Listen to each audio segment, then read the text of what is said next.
There are medullary bone infarcts,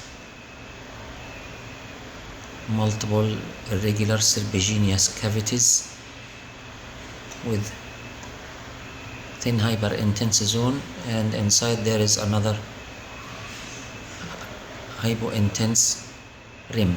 This is the double sign of bone infarcts.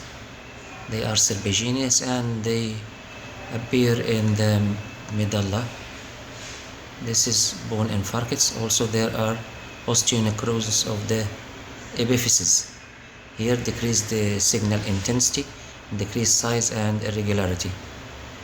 These signs are due to epiphyseal osteonecrosis, and bone infarcts they cause in sickle cell anemia.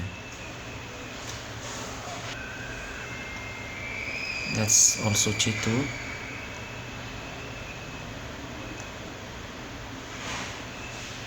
This is the double sign. This is the T1.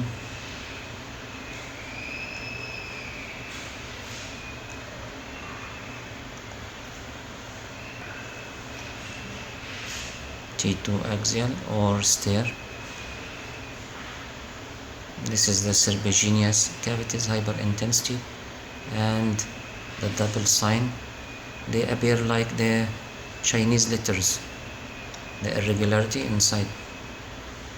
There is edema here, or effusion in the hip joints, more on the right side.